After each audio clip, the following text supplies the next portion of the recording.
ये जो बगदाद की सरजमीन पे आने वाली शख्सियत जिसे दुनिया वाले गौसे आजम के नाम से जानते हैं, ये कस्बा जीलान के मोहल्ला नीफ की सरजमीन पर सादात घराने में ये फूल खिला है और ये फूल इमाम हसन का फूल है और इस फूल को मदीने वाले मुस्तफ़ा की बारिश रहमत ने सींचा है और ये मौला अली की फसले बहार में खिला है। ये हजरत फातिमा के गुलशन का फूल है, ये इमाम हसन का फूल है और इस फूल में खुशबू आई है, ये इमाम हुसैन की खुशबू आई है। सुभान अल्लाह, वाह वाह वाह वाह। फरमाते नबवी में अलबी फसल बतूली गुलशन, हसनी फूल हुसैनी है महकना तेरा।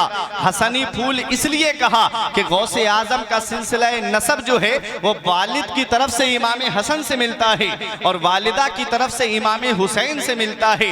अब देखो आला हजरत का दूसरा शेर सुनो, फरमाते हैं मेरे इमाम नबवी खुर अलबी को बतूली मादिन, हसनी चांद हुसैनी है चमकना तेरा। सूरज की जो रोशनी होती है ना वो उसकी अपनी जाती रोशनी होती है, चांद की रोशनी उसकी अपनी जाती रोशनी नहीं है, बल्कि सूरज का अक्स पड़ता है तो चांद चमकता है। ये जो कस्बा जीलान के मोहल्ला नीफ में सादात घराने में जो सूरज तुलू हुआ है, चांद निकला है, इस चांद को रोशनी कहां से मिली है? इस चांद को रोशनी मदीने वाले मुस्तफ़ा के खुर्शीद रिसालत की चमक से मिली है। और ये चांद जो है इसको जो चमक मिली है ये इमाम हसन की चमक है और इमाम हुसैन का इसमें उजाला है। फरमाते मेरे इमाम शुक्र के जोश में जो है वो तुझे क्या जाने, खिज़्र के होश से पूछे कोई रुतबा तेरा, कौन गौसे आजम है। अब आओ जहन को करीब करो, गौसे पाक की सीरत मुकद्दसा को सुनते हुए चलो। गौसे पाक रजी अल्लाह ताला अन्हु एक रमजानुल मुबारक को पैदा हुए। गौसे पाक ने पैदा होते ही रोजा रखा और गौसे पाक ने 18 साल तक कस्बा जीलान के कुर्बो जवार में तालीम हासिल की है। गौसे पाक को इतना बड़ा मकाम कैसे मिला है, गौसे पाक को इतनी बड़ी अजमत कैसे मिली है, गौसे पाक को इतनी बड़ी शान कैसे मिली है? तो खुद मेरे गौस फरमाते हैं दरस्तुल इल्म हत्ता सिरतु कुतबा, मैंने इल्म हासिल किया, अल्लाह ने मुझे कुतुब बना दिया।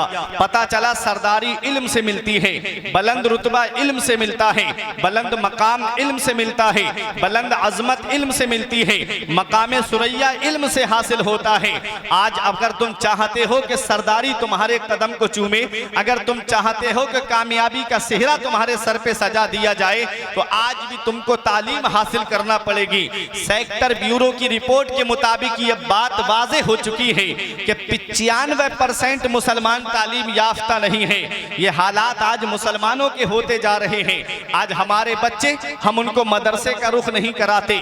आज हम अपने बच्चों को मदरसे की तालीम दिलाने के लिए उनको मदरसा नहीं भेजते हैं। ये पहले की माएँ थी जो अपने बच्चों को मदरसा भेजती थी, वो जानती थी कि तहजीब मिलेगी तो मदरसे से मिलेगी, तमद्दुन मिलेगा तो मदरसे से मिलेगा, अखलाक मिलेगा तो मदरसे से मिलेगा, जिंदगी जीने का सलीका मिलेगा तो मदरसे से मिलेगा, बड़ों का अदब करने का सबक मिलेगा तो मदरसे से मिलेगा, छोटों पे शफकत करने का दर्स मिलेगा तो मदरसे से मिलेगा। देखो गौसे आजम की वालिदा ने मदरसा भेजा और गौसे आजम रजी अल्लाह ताला अन्हु जब 4 साल की उम्र में मदरसा पहुंचे, पहली बार उस्ताद से सामना हुआ। उस्ताद ने कहा पढ़ो बेटा बिस्मिल्लाहिर्रहमानिर्रहीम।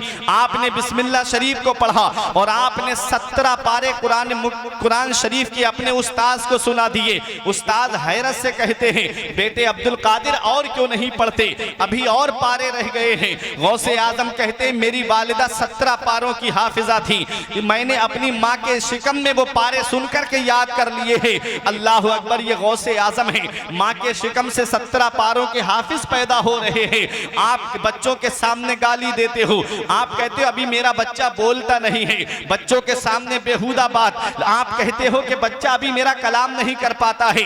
याद रखो बच्चा जैसे मुआशरे में रहता है वो वैसे ही तरीके को अपनाता है, बच्चा जैसी सोसाइटी में रहता है बच्चा वैसी ही अदाओं को उनकी अपनाता हुआ चलता है।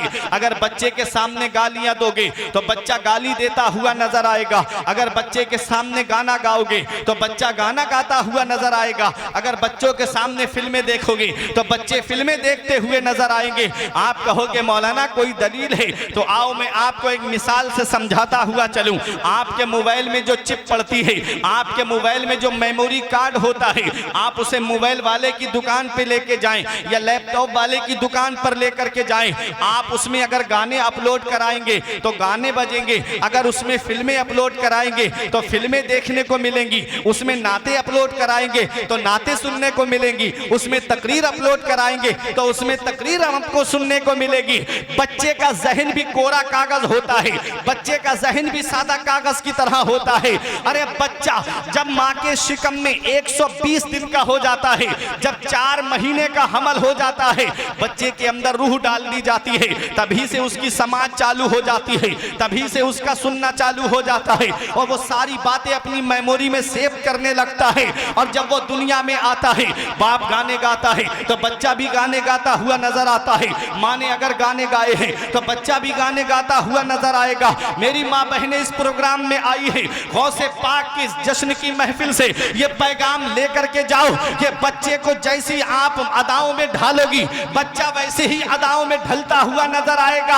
अगर बच्चों को आप कुरान की तिलावत करके परवान चढ़ाओगी तो बच्चे कुरान की तिलावत करते हुए नजर आएंगे, अगर नाते सुना करके उनको परवान चढ़ाओगी तो बच्चे नाते सुनाते हुए नजर आएंगे। अरे याद रखो जब माँ कुरान पढ़ने वाली होती है तो बेटा भी कुरान पढ़ने वाला होता है, माँ जब नबी की नात गुनगुनाने वाली होती है तो बेटा भी नबी की नात गुनगुनाने वाला होता है। अरे जब माँ कुरान पढ़ने वाली फातिमा होती है तो बेटा नेज़े पे चढ़ के कुरान सुनाने वाला हुसैन होता है। नारे तकबीर, नारे रिसालत, जश्न गौसे आजम अल्लामा मुफ्ती फुरकान मंजरी साहब क़िबला। जब माँ कुरान पढ़ने वाली फातिमा होती है तो बेटा नेज़े पे चढ़ के कुरान सुनाने वाला हुसैन होता है। माँ जब उम्मुल खैर फातिमा होती है तो बेटा बगदाद का गौसे आजम होता है। माँ जब माह नूर बीबी होती है तो बेटा 95 लाख गैर मुस्लिमों को कलमा पढ़ाने वाला गरीब नवाज होता है। माँ जब आरिफा होती है तो बेटा बाबा फरीदुद्दीन गंजे शकर होता है। माँ जब जाहिदा होती है तो बेटा अपने वक्त का मखदूम अशरफ जहांगीर सिमलानी होता है। अरे माँ जब मुत्तकिया होती है तो बेटा सैयद सालार मसूद गाजी होता है। अरे माँ जब सत्र मुअल्ला होती है तो बेटा सैयद सालार मसूद गाजी होता है। अरे माँ जब मुत्तकिया होती है तो बेटा भी उसका परहेजगार होता है। अरे माँ जब आबिदा जाहिदा होती है तो बेटा अपने वक्त का मुजद्दिद आजम होता है। और माँ जब नेक होती है तो बेटा अपने वक्त का हुज्जतुल इस्लाम होता है। माँ जब तहज्जुद की पाबंद होती है तो बेटा अपने वक्त का मुफ्ती आजम होता है। अब आपकी मोहब्बत का इम्तिहान है।